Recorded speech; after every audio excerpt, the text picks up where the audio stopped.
One of my favorite YouTube channels is the Kirby Creek Outfit. If you've never watched any of his videos, I highly recommend watching him.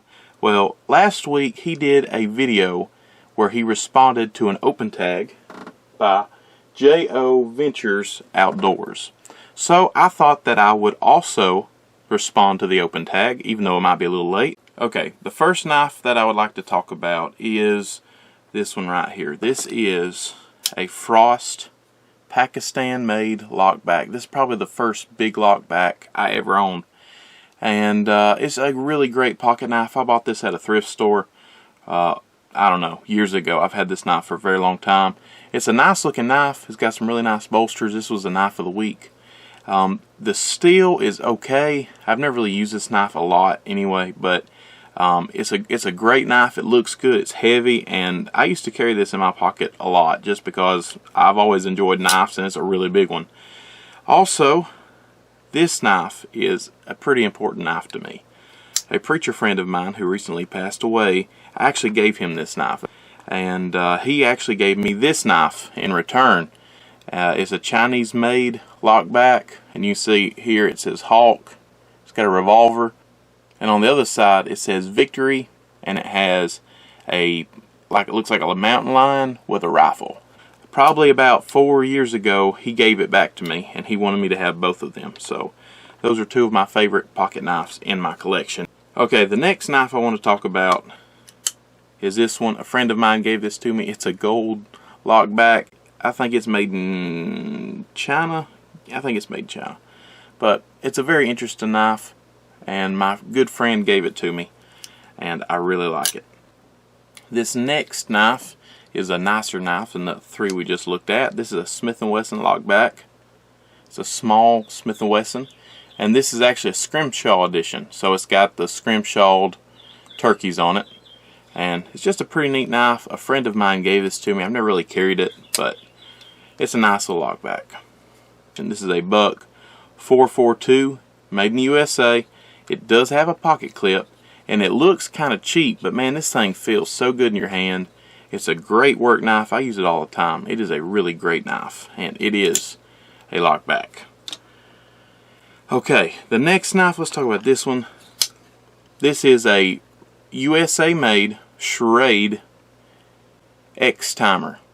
And I bought this knife at a flea market for a couple bucks, and I've used this knife a lot. This is a great work knife. It did have a pocket clip at one time, but I never had it. So just a great flea market find, USA made lockback, and I have carried this knife a lot. Also, it's really thin and really light.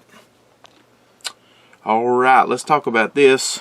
This is probably the best lockback I own, and everybody knows what this is. This is a Buck 110. It's a really nice knife. I really like this knife. My dad gave me this knife, and I have really enjoyed this knife. I've used it some. I need to clean up the bolsters a little bit, get some polish and clean it up a little bit. But it's just a really great knife. This is before they were going back to ebony, so it's an older one, not real old. Probably, it's got the arrow point to the right. So those of you who know can tell me. I think it's probably like a 2016. I'll have to look it up again. But really great knife. Feels really good in my hand. I just really like this knife. I usually carry it in the sheath that it was sent in. It's just a nylon buck sheath, but these are really nice. You put them on your side, and besides a little bit more weight, you can't really tell it's there. Okay, the last two knives. This is an Ozark Trail lockback. It's almost a mid-lock, but it's not quite there. And it's actually a really nice knife. My brother bought this for me, and I really like it. It's got this synthetic stag handle. I don't know if they make these anymore, but if they do, it's really a good deal, because at the time you could buy this for $5, and it's a very good $5 knife. Okay, and the last actual lockback we have is actually a triple lockback. The first blade is a very nice clip point. By the way, this is made by Winchester, probably Chinese. And so the thing with the lock is the sides are okay. It's really tight, but the sides are okay. Let's see here. The other side is a bone saw. It's kind of cheap. It don't work great.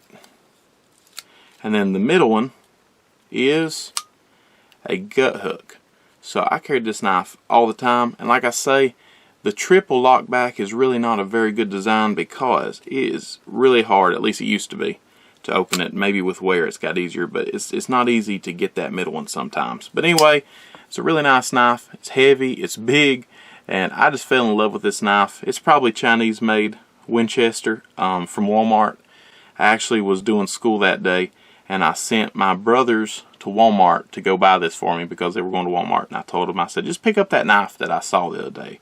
And this knife has got so much wear and tear on it from me. I carried it so much. And it's really not a bad made knife. But yeah, I use this knife a lot. And it's a very interesting lockback. So anyway, that's my collection of lockbacks. And just for fun, here's two mid-locks. These are not lockbacks. Their lock is in the middle. But this is a Buck Spitfire, which is a very nice knife by Buck, which is a mid-lock. And this is a K-Bar Corsair, and it's also a mid-lock. Very similar. A lot of people would probably just call that a lockback, but they are technically more of a mid-lock. Well, anyway, that's basically my whole collection of lockbacks, and then some. But I hope you enjoyed this video, and I appreciate the open tag, and we'll see you in the next video. This has been Night 16. Night out.